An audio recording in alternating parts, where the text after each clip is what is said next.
Agora, começando aí, né, com essa irreverência aí de quem não trabalha não coma, a gente vai aqui estudar 2 Tessalonicenses capítulo 3, e agora nós estamos fechando, né, com o capítulo de ouro, essa segunda carta aqui do Paulo para os Tessalonicenses. E a gente viu ali no capítulo 2 aquela questão escatológica bem complexa, né, questão do fim dos tempos. Vai vir o anticristo, mas ele não vai dar só um sinal, ele vai dar vários sinais.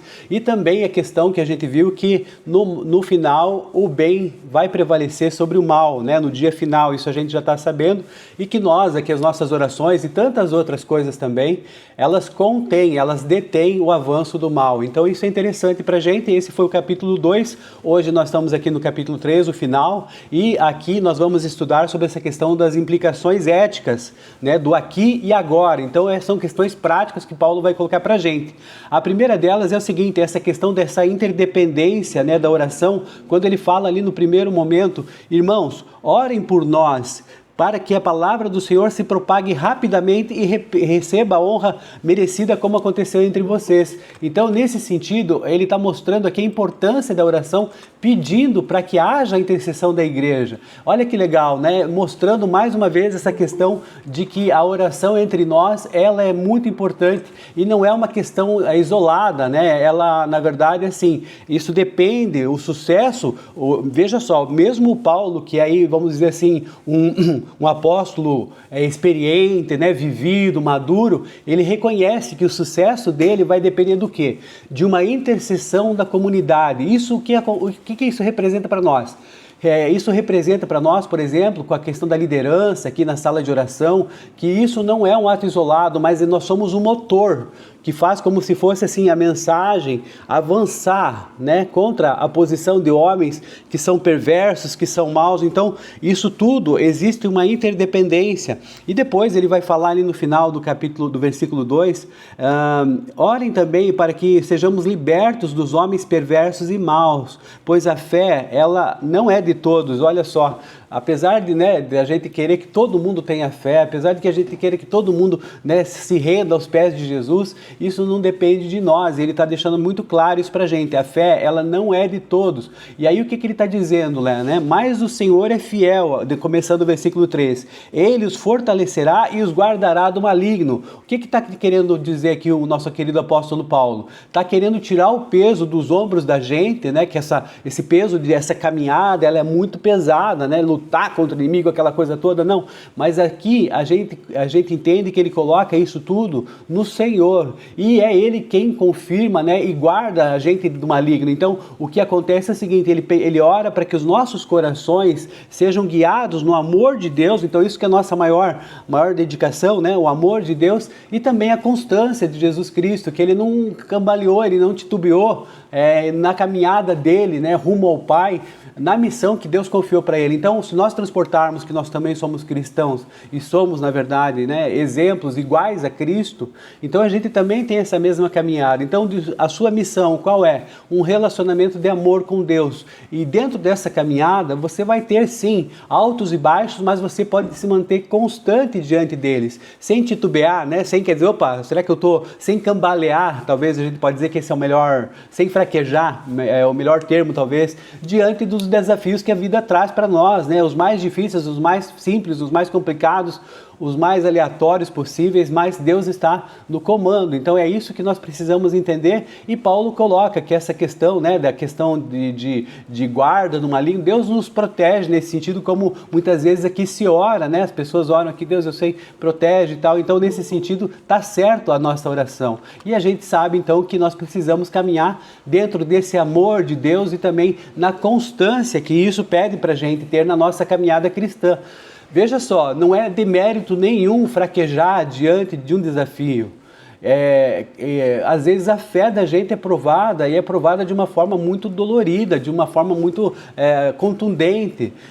E aí Deus compreende a nossa humanidade, Ele compreende que nós somos falhos, que nós precisamos de fé, mas Ele continua nos amando. Então, assim, se você, né, não foi esse modelo ideal aqui, que eu estou falando aqui, que seria o ideal da gente ter, e eu sou muito idealista em alguns momentos, e às vezes eu falho também e erro, né? Ontem mesmo, graças a Deus, tive, né, uma libertação de uma dificuldade minha, que é aquele, às vezes, pecadinho que a gente guarda no bolso, sabe?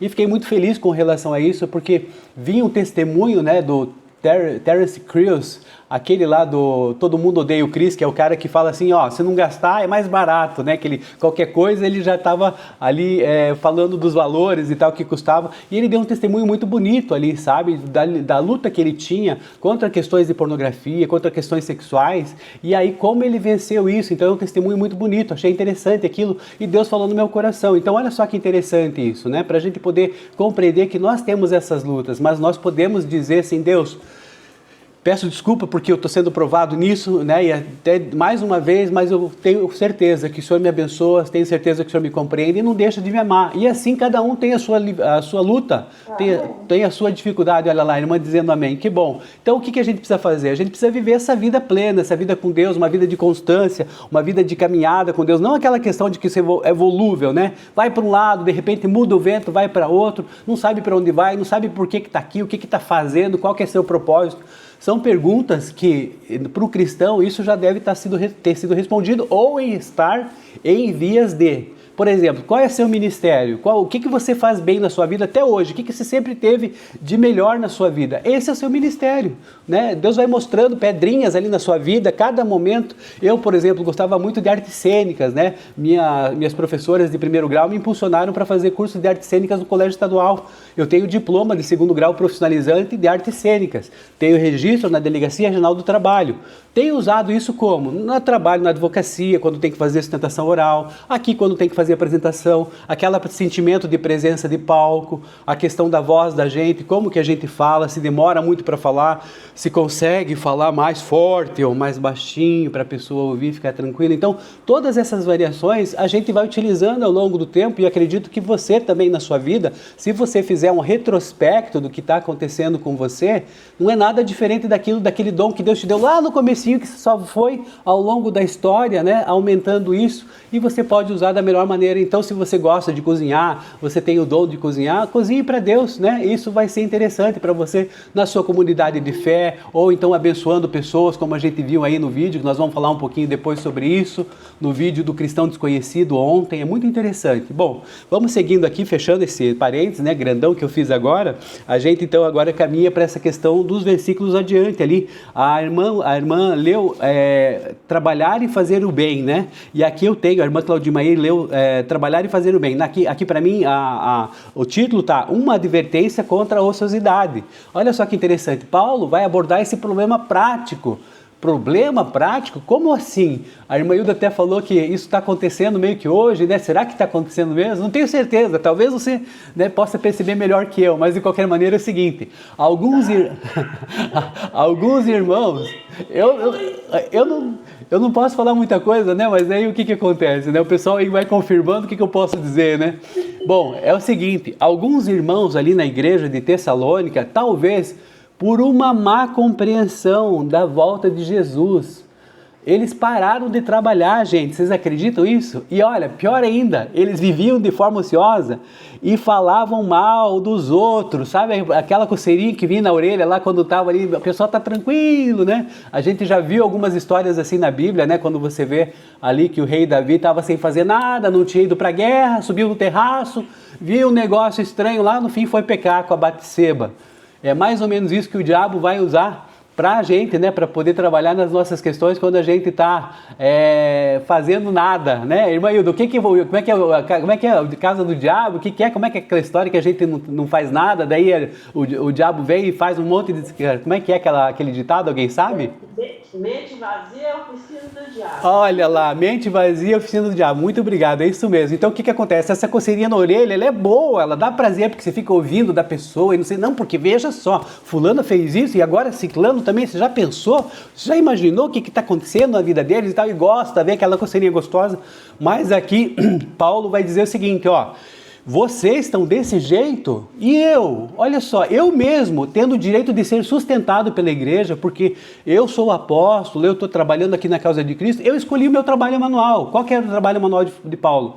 Fazer tenda, gente, era pegar e vestir aquele roupão lá de mecânico grandão, né? Aquela capa, e aí trabalhar duro ali para poder costurar, para poder cortar a lona, aquela coisa toda, para dar o exemplo. Ele trabalhou inclusive fadigamente, quer dizer, trabalhou com esforço, noite e dia, para não ser peso para ninguém, como ele mesmo coloca aqui. Então o que ele está demonstrando? Paulo está corrigindo essa ideia de que a nossa espiritualidade, né? Agora eu estou zen, agora eu estou meditando e vamos viver só de meditação e conversa com Deus e não sei o que. Não, ele está dizendo o seguinte, ó, a tua espiritualidade, meu irmão e minha irmã, não dispensa as tuas responsabilidades civis e econômicas. Então, assim, o Paulo diz que o cristão, ele tem que ganhar o pão dele, sim, tem que manter a dignidade e evitar ser um fardo para a comunidade toda. Então, assim, se a gente pensar bem, não é só a comunidade da igreja, mas é a sociedade mesmo. Então, assim, para Paulo, o trabalho a gente tem que ver como uma forma de culto e de testemunho social. Tem muita gente que fala que é contra empregado, que empregado tem muito problema, que não sei o quê, que dá uma... Tem muita gente que fala contra o patrão, porque o patrão só quer saber do lucro, aquela coisa toda. Gente, nós não conseguimos sobreviver no mundo democrático e o capitalismo foi o que, apesar de se revelou o menos problemático dos regimes que nós temos aí ao longo do mundo, como dissociar o capital do trabalho. Nós não podemos ser extremistas, a dispensar um e a querer o outro, entende? Então, a gente tem que entender que eles são interrelacionados. E isso tem que dar para a gente uma exata medida de ponderação, uma exata medida de senso comum, médio, né? Que você não pode ficar sempre com esses extremismos, porque isso é complicado, né? Isso, olha só, o capitalista, ele depende do empregado trabalhar para que o empregado também possa consumir, para que possa girar a roda do capitalismo e aí todo mundo fica bem, né? E aí a distribuição de riqueza. Então, é uma ideia que nós estamos vivendo hoje. Não estou criticando nem outro tipo de sistema, porque aqui a gente exerce sempre uma questão sem qualquer tipo de exercício vamos dizer assim, de tendência para um ou para outro regime, mas eu estou dizendo aquilo que a gente está vivendo, e estou falando de uma forma sensata, para que nós entendamos que nós precisamos disso. Então, assim, Deus mesmo fala para a gente honrar nossos patrões, os patrões para terem também a consciência de que também nós somos humanos, temos a nossa dignidade e assim por diante. Então, é interessante. E aí, depois, aqui caminhando, né, para a nossa parte ali final, tenho mais alguns minutos aqui, é o seguinte: Paulo também dá instruções sobre como a gente lidar com as questões da vida, né? Ele fala para a gente poder o seguinte: fiéis, ele está encorajando a gente para a gente não se cansar de fazer o bem, no final do versículo 13. Quanto a vocês, irmãos, nunca se cansem de fazer o bem. Isso me levou a colocar ontem já aquela questão do nosso vídeo ali do cristão desconhecido, gente. Pode ser uma questão idealista. Pode ser ali, não, isso é muito para a minha vida. Não, a gente tem que viver com aquela disposição, não tem como viver menos que isso se você se diz cristão. E nós temos que viver o amor na prática, o amor é aquilo mesmo, né? Você pagar o preço, é você ceder, né? Às vezes até a comida que você tem ali no prato, a pessoa vai, e ele estava fazendo aquilo e as pessoas desacreditam muitas vezes, e você vai e investe e de repente alguém tem uma bênção com aquilo que você ajudou e consegue estudar, por exemplo, como nós vimos. Então, todas essas questões são importantes para a gente, nós não podemos nos cansar de fazer o bem, isso é muito importante. E principalmente o seguinte, que a gente não deve pensar em fazer o bem imaginando a quem ou então desejando, né, se o dinheiro ou outra coisa vem. É mais ou menos assim, agora eu fiz esse trocadilho, mas de qualquer maneira o que a gente precisa fazer? Fazer com amor na prática, inclusive com aquela pessoa ali que está desobediente, que está sendo ali fazendo uma exclusão. A gente não tem que excluí-lo, a gente tem que tentar trazer ali para a restauração. A gente tem que sim, que exortar, né? Trazer para o prumo. Mas a gente tem que visar sempre o arrependimento, a reconciliação desse irmão que está falhando, mas nunca com o ódio, né, com a exclusão, esse tipo de coisa. E principalmente essa paz, essa coisa bonita aqui que coloca nos versículos últimos, que foi a irmã Hilda que leu: o próprio Senhor da paz lhes dê a paz em todo o tempo e de todas as formas. O Senhor esteja com todos vocês. Eu, Paulo, escrevo essa saudação de próprio punho, a qual é um sinal em todas as minhas cartas. É dessa forma que escrevo. A graça de de nosso Senhor Jesus Cristo seja com todos vocês. Olha só, que gostoso, que lindo ouvir palavras como essa para gente de ânimo. Amém, amém, isso mesmo. E a gente precisa entender que Paulo aqui vai reforçar essa questão, quando ele assina de próprio punho, essa questão dessa veracidade contra falsificações que estavam chegando notícias ali estranhas. Então ele coloca aí a questão, assinando de próprio punho, reforçando essa questão dessa importância da ética e da verdade na comunicação cristã. Nós não podemos mentir, inclusive, quando colocamos no papel isso. Então é muito importante que a gente tenha sempre uma luta pela verdade. Paulo mostra pra gente que a oração aqui do versículo 1 e que o trabalho também ético aqui a partir do versículo 12, eles são duas faces, mas são duas faces da mesma moeda daquele cristão que se diz engajado. E a gente, mesmo que estando cansado muitas vezes, né, às vezes a gente tem aqui um rosto, uma fisionomia um pouquinho cansada, aquela coisa toda, mas mesmo quando age esse cansaço físico, quando a rotina ela começa a demonstrar que rugas, esse tipo de coisa, a gente não deve se cansar de fazer o bem. Amém, irmãos? Então é isso a nossa conversa de hoje e a gente agora segue para depois, nós vamos agora começar a ler as cartas. Olha só que interessante.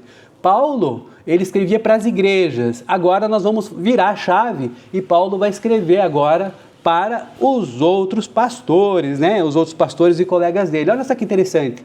E a gente vai ouvir um pouquinho mais disso amanhã, então, em 1 Timóteo. Espero que você esteja com a gente. Segunda-feira começando, né? Última semana de fevereiro. Que Deus nos abençoe. Vamos lá, firmes aí para que a gente possa vencer a nossa lida. Amém? Paz. Então,